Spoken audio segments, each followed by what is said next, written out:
Nous te bénissons, Père Céleste. Merci pour ces privilèges que nous avons de nous rencontrer devant ton trône. Ô Dieu, nous te demandons que ta grâce nous comble. Nous te demandons, Père, que ta miséricorde soit avec nous. Aide-nous, Père, à saisir ta parole et à le mettre en pratique dans nos vies afin que nous puissions te plaire, que nous puissions te servir selon ton dessein. Bénis ton peuple, Père. Nous sommes venus devant toi. Que cette parole soit une lampe sous nos pieds, que cette parole éclaire nos cœurs afin que nous puissions vivre en faisant ta volonté, vivre pour toi, car Jésus a versé son sang pour nous racheter de nos péchés. Nous te magnifions, nous te glorifions, nous te louons, nous te chantons, car l'honneur, la gloire est à toi, au nom de Jésus. Amen. Amen. Comme nous venons de le dire, c'est un grand privilège d'être ici ce matin. C'est toujours la part belle que nous avons choisie pour qu'ensemble nous puissions communier devant la face de notre Dieu, que nous puissions nous édifier les uns les autres. Alors, nous allons nous concentrer sur la parole de Dieu avant de passer au repas de notre Seigneur, avant que nous puissions commémorer sa mort, sa résurrection, jusqu'à ce qu'il revienne. Nous sommes en train de partager sur un grand thème qui est l'ordre et la paix qui émane de Dieu, notre Père, notre Créateur, celui qui nous a fait. Mais il s'agit d'un grand Dieu, comme nous l'attendons dans ces psaumes. C'est un grand Dieu qui a tout fait de manière parfaite, mais qui a créé. Il a créé l'homme et la femme et lui a donné l'autorité, le pouvoir de vivre, de refléter sa gloire et même de l'adorer comme nous le faisons ce matin en esprit et en vérité. Nous allons voir que l'apôtre Paul, parce que c'est un apôtre de gentil, il a beaucoup écrit pour nous, mais aussi pour les Juifs. Il a exhorté l'Église dans le chapitre 12 de l'Épître aux Romains au verset 2. Et ces paroles s'imposent à chacun de nous, avec toute sa force, avec toute son autorité. Voici ce que Paul dit. Il dit, ne vous conformez pas au siècle présent, ne vous conformez pas à ces siècles. Pourquoi il a dit cela? Il ne l'a pas dit seulement aux chrétiens qui étaient à Rome. Il va le dire aussi à ceux qui étaient à Corinthe. Dans 1 Corinthiens, chapitre 14, verset 40, il va dire ça, mais dans un autre langage. Il dit, mais que toute chose se fasse avec bienséance et avec ordre. Donc, ce que Paul voulait dire, c'est que dans le monde, déjà à l'époque, il ne fallait pas que les premiers chrétiens se conforment à ce siècle-là. Parce que le monde, les gens du monde avaient leur façon de voir le monde. Ils avaient leur manière de vivre. Même, ils avaient leur conception de Dieu. Peut-être par des inventions, ils sont arrivés à mettre Dieu un peu à l'écart dans leur manière de penser. Alors, dans l'Église, Paul va dire aux chrétiens, vous devez faire toutes choses, avec bienséance et avec ordre. Mais il ne s'agit pas de n'importe quel ordre, il s'agit de l'ordre divin, il s'agit de l'ordre que Dieu a établi. Maintenant, nous avons parlé de la création, de l'ordre dans la création. Dieu veut de l'ordre et de la bienséance dans le culte d'adoration. Lorsque nous sommes en assemblée, il veut ça. Et nous y arriverons. Mais pour comprendre ce qu'il est demandé dans le culte, selon la volonté de Dieu, nous devrions faire la démarche normale. Pour comprendre d'abord l'ordre de Dieu Dieu dans la création. Maintenant, nous allons passer pour comprendre l'ordre de Dieu en créant l'homme et la femme, c'est-à-dire l'ordre dans nos maisons, dans la famille. C'est alors que nous comprendrons l'ordre dans l'équipe. Quel est l'ordre que Dieu veut dans nos maisons? Et il s'agit ici des maisons de ceux qui sont à lui, de ceux des chrétiens. Parce qu'il y a deux maisons. Il y a la maison, là où nous demeurons, là où l'église s'en va, après les cultes, et il y a la maison de Dieu. Et les deux sont étroitement liés. L'exhortation de Romains 2, je l'ai dit, ça s'applique à tous. Cela veut dire que la maison du chrétien et la maison de Dieu sont liées, spirituellement parlant. Parce que c'est le même être spirituel qui est dans ces deux endroits. L'église se réunit.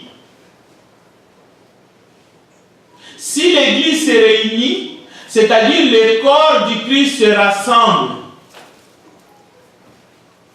Le principe de Paul, soit nous amenons de l'ordre avec nous, de nos maisons, et ces paroles me concernent en premier, soit nous amenons les désordres de nos maisons, lorsque le corps du Christ se rassemble. Donc, l'administration de chaque maison du chrétien est une tâche importante, pour ne pas dire difficile. Les Écritures veulent que nous puissions la mener à bien. Chaque personne doit faire un effort. Chaque membre de famille. L'homme, la femme et les enfants. S'il y en a. Et ici, nous parlons de la famille des croyants. Chaque maison, chaque couple est un sanctuaire. C'est pour cela que Jésus a dit un jour, lorsque vous voulez prier, entrez dans la maison fermée à part. Bien sûr, c'est à l'intérieur. C'est pour cela que la Bible dit, l'homme quittera son père et sa mère, s'attachera à sa femme, les deux deviendront une seule chair. Ils ne sont plus deux, ils sont un. C'est un sanctuaire. Exactement comme le Père, le Fils et le Saint-Esprit. Ils sont un. Donc, le bon ordre dans un foyer chrétien est un honneur rendu à Dieu. L'ordre doit y être maintenu dans chaque maison chrétienne. C'est ainsi que lorsque nous allons nous réunir en assemblée, cet ordre-là va se faire voir et ça va régner.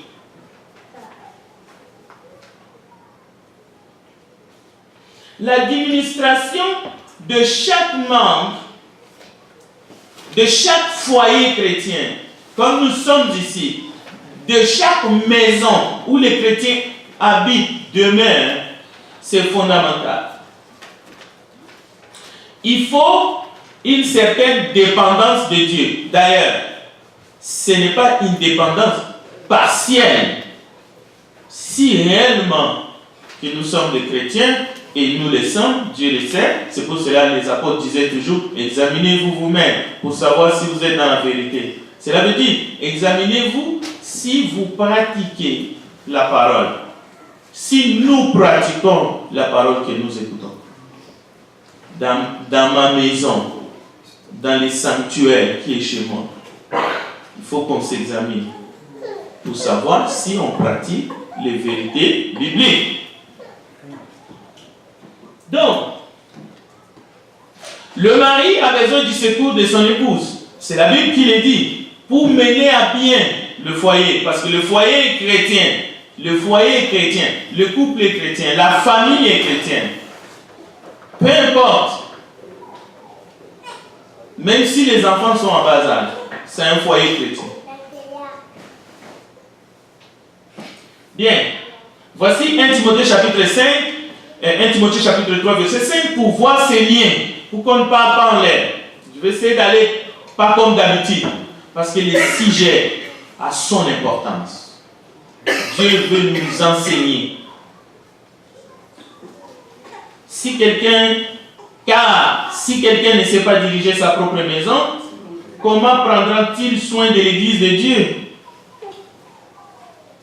Les diacres doivent être mariés d'une seule femme, diriger bien leurs enfants et leur propre maison.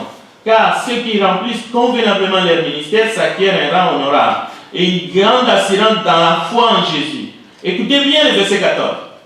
Je t'écris ces choses avec l'espérance d'aller bientôt vers toi, mais afin que tu saches, si je tarde, comment il faut se conduire dans la maison de Dieu, qui est l'église du Dieu vivant, la colonne et l'appui de la vérité. Nous découvrons un message ici. La conduite dans la maison, là où nous demeurons, l'ordre, la paix, mais aussi le dévouement vis-à-vis de principes divins, c'est ça qui va déterminer la force dans l'assemblée. Lorsque nous sommes en assemblée, lorsque nous sommes réunis devant Dieu.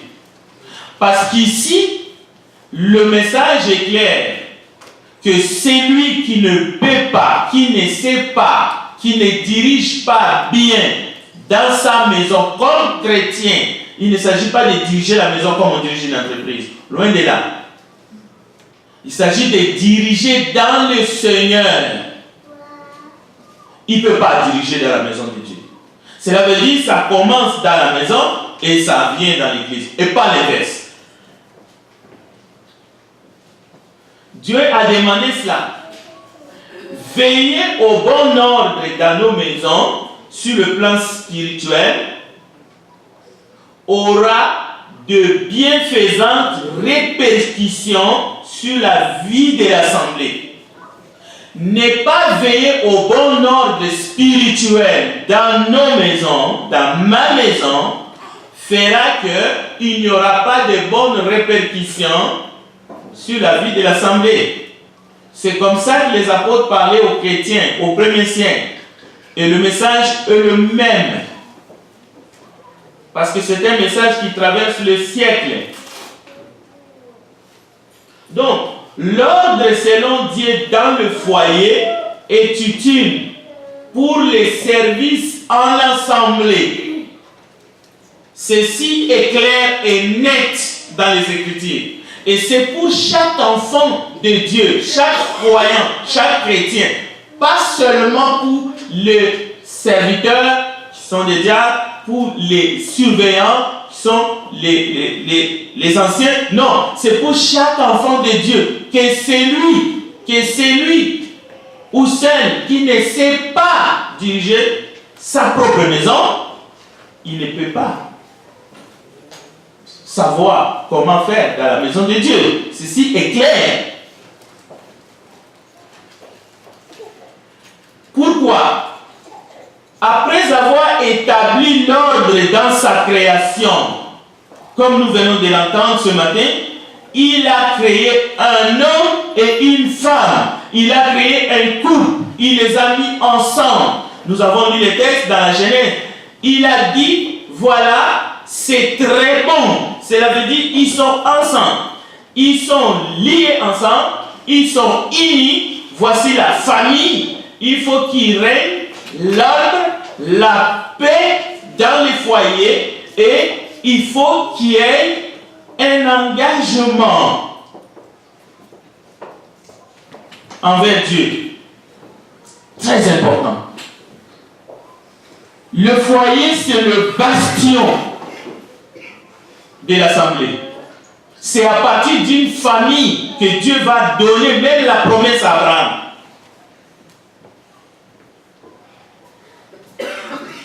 La maison du chrétien. Avant d'attamer la maison de Dieu, la maison du chrétien. Nous ne pouvons pas parler de la maison de Dieu si nous n'avons pas bien compris le rôle de la maison du chrétien, la maison des croyants. Là où nous allons après le culte d'adoration, là où nous vivons, la famille. La maison du croyant et la maison de Dieu, l'assemblée, l'église, sont étroitement liés. Beaucoup plus liés étroitement qu'on ne le pense ou qu'on ne le croit. Souvent on néglige.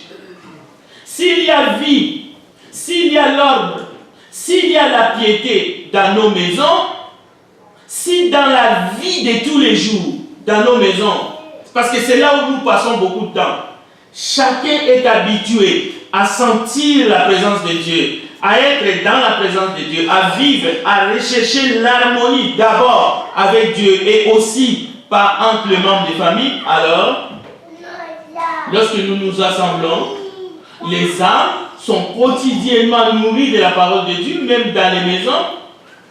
La parole de Christ dans les assemblées, lorsque nous nous réunissons, les bénédictions seront avec nous, l'ordre, la paix régnera. Parce que nous allons amener la paix. La paix qui habite avec nous dans nos maisons, nous allons l'amener en assemblée. Et cette paix régnera dans nos réunions.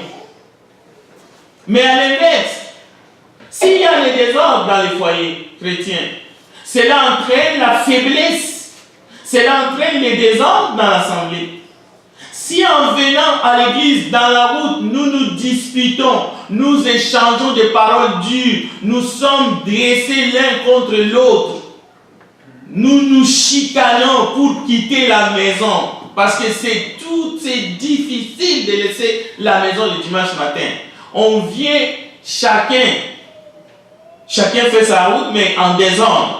C'est pas mauvais de venir chacun faisant sa route, mais il faut que ça se fasse dans la paix. Prions Dieu, et c'est le but même de l'enseignement, pour que l'ordre et la paix, la prospérité, l'harmonie, mais l'harmonie, pas une harmonie humaine. Il ne faut pas créer l'atmosphère de joie. Parce que si cette atmosphère est créée de manière artificielle, c'est-à-dire ce n'est pas basé sur la parole, ça ne va pas marcher. Il faut que cette harmonie soit en accord avec les principes divins. Et la joie qui va en découler va être une joie qui remplit nos cœurs. Donc, le foyer chrétien, c'est un service. Votre responsabilité, votre tâche, comme père, comme mari, comme femme, comme enfant, au niveau des foyers, c'est un service divin. Avant de considérer la tâche, le service, le rôle que vous allez jouer en assemblée, mais dans la famille, il s'agit d'un service. C'est un service que vous rendez au Seigneur, comme parent, comme père, comme mère. Et les fruits de ces services sont visibles en assemblée. C'est en faisant ce travail-là, en commençant de mettre l'ordre dans nos foyers, en faisant ce travail, que les fidèles parmi les chrétiens sont qualifiés selon les Écritures, selon la parole de Dieu. C'est en accomplissant ce travail-là que le fidèle des fidèles parmi les chrétiens, les chrétiens obéissants qui mettent en pratique la parole de Dieu, sont qualifiés par le Seigneur pour accomplir une tâche, un service utile dans l'assemblée.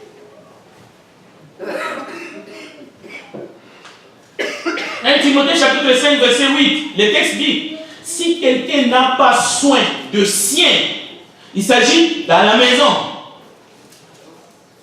et principalement de ceux de sa famille. C'est comme si le Saint-Esprit ne veut pas que quelqu'un dise « je n'ai pas compris ». Parce que juste en écoutant, si quelqu'un n'a pas soin des siens, quelqu'un dira « oh, des siens là, c'est vrai ». Mais non, la parole va plus loin. Principalement ceux de sa famille. Ça veut dire les gens avec qui tu vis. La famille que Dieu t'a donnée. Si tu es une femme, ton mari, tes enfants.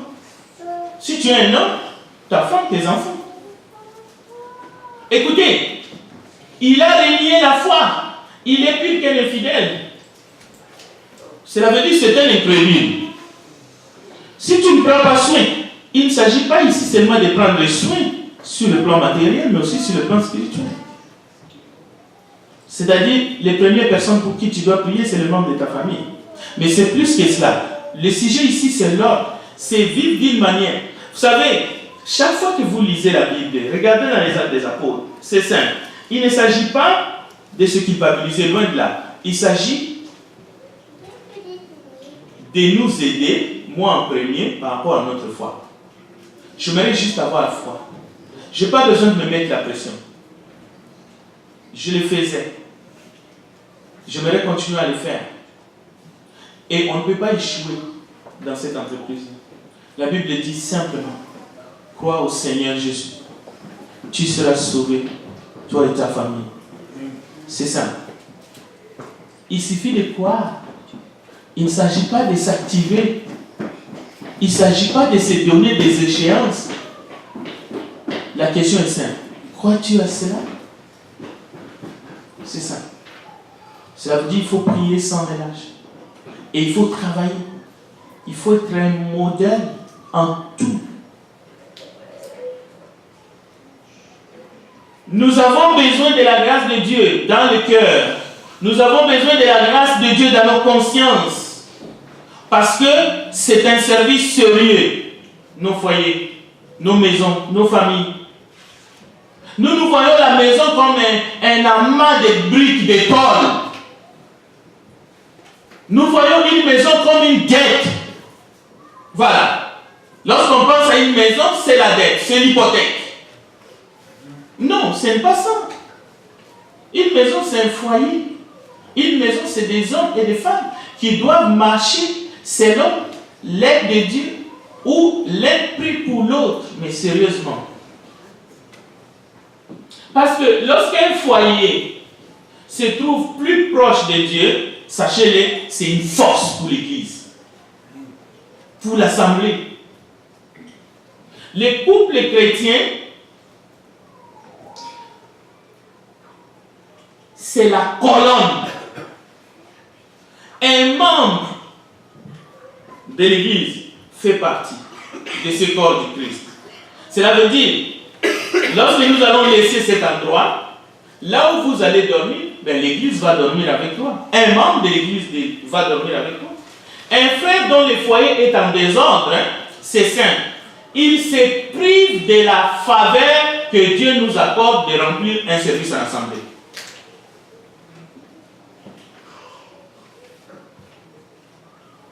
Le monde étant ce qu'elle est, on néglige. Mais on verra ce que Dieu dit. Pour ceux qui négligent, on verra. Élie a négligé avec ses enfants. C'est le sujet de mercredi. Écoutez, une personne qui néglige son foyer, qui vit en désordre, la parole dit qu'il ne peut exercer ni une charge de surveillant, ni même pas celle de serviteur. Diable signifie serviteur seulement. Et qui est serviteur, qui n'est pas serviteur. C'est Dieu qui dit ça. Vous voyez à quel point Dieu tient à l'ordre dans tout ce que nous faisons. Et Dieu ne nous demande pas quelque chose qui est difficile. Tout ce qu'il nous demande de faire, c'est lui qui nous allège ce fardeau. C'est lui-là même qui a dit, venez à moi, vous qui êtes fatigués et chargés. C'est lui-là même qui a dit, mon fardeau est léger. Il va nous donner des fardeaux qui sont insupportables à porter. Non, c'est une question de manque de foi. C'est une question de manque de fermeté. C'est plutôt une question de démission. Tite enseigne. Timothée a enseigné cela. Et nous devons enseigner cela dans l'église de son fils bien-aimé.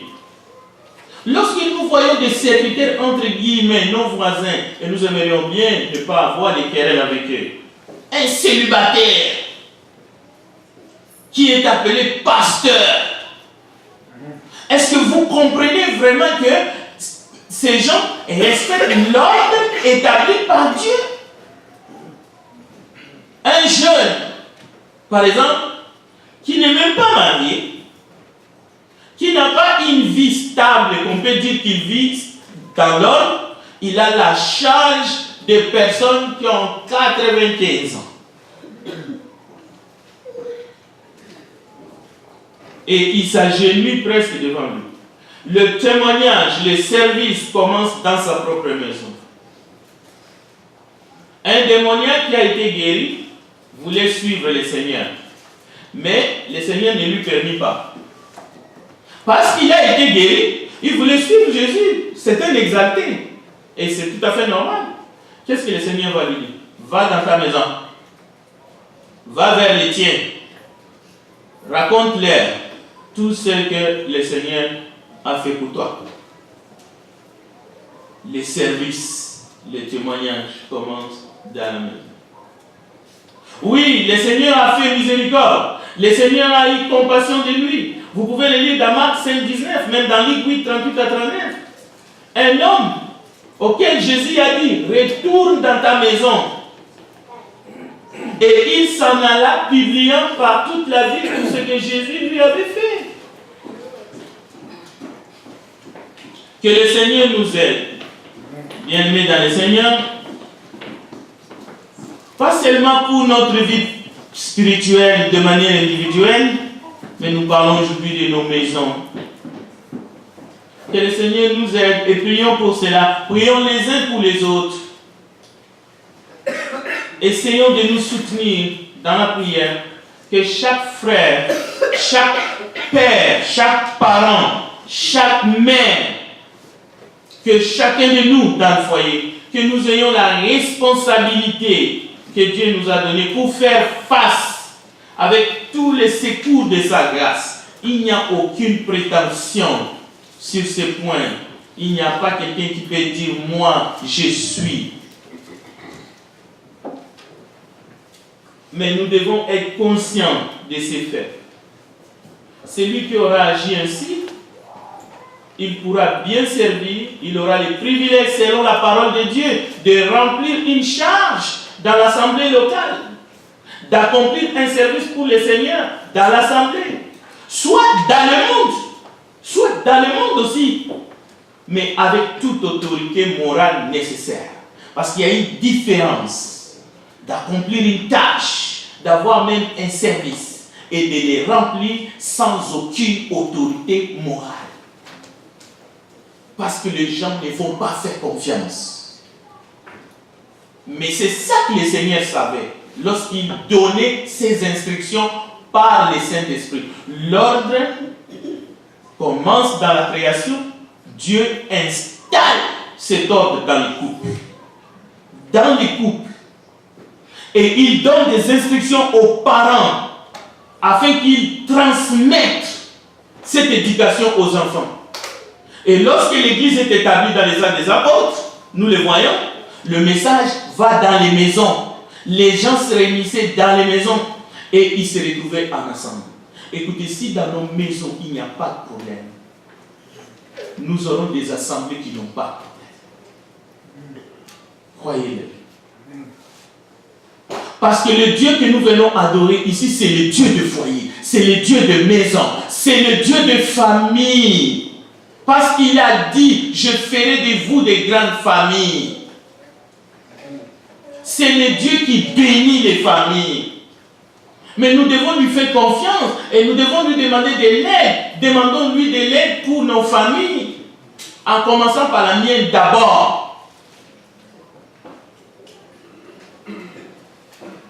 Paul écrit à Timothée à ce sujet. Écoutez bien les textes.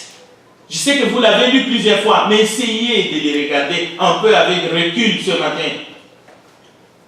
Paul dit à Timothée au sujet des verbes et les obligations des parents. Pas les parents, mais des enfants. Écoutez bien, les obligations des enfants. Même si vous êtes enfant, vous avez peut-être, je ne sais pas quel âge, mais vous pouvez être un enfant. Comment? Si vous avez des veuves ou vous avez des parents. Voici l'obligation des enfants. Il dit aux enfants ou aux descendants qu'ils appellent premièrement à montrer leur piété. Écoutez bien. Montrez premièrement votre piété envers votre propre maison. Prenez soin à vos ascendants, à vos descendants. Prenez soin d'eux. Et il termine, il dit, cela est agréable à Dieu. J'étais étonné. Dieu se soucie de veuves. Dieu donne l'ordre que les enfants et les petits-enfants doivent premièrement, ceux qui sont chrétiens, peu importe, l'ordre de Dieu peut être donné aux chrétiens ou aux non-chrétiens, c'est sans importance. Parce que Dieu parle, il est Dieu, il parle aux humains. Il dit que les enfants et les petits-enfants doivent premièrement prendre soin de leur famille.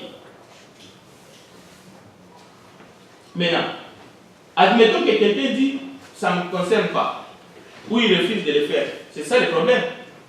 1 Timothée 5:8 s'applique. Maintenant, l'église est mise comme en embuscade. Si ça ne fonctionne pas, l'église va prendre les relais à ce moment-là. 1 Timothée chapitre 5, verset 3 à 4. Vous avez le texte. L'ordre est clair. Aujourd'hui, les gens ont peur de dire la vérité afin de ne pas offenser quelqu'un. C'est ça qui se passe.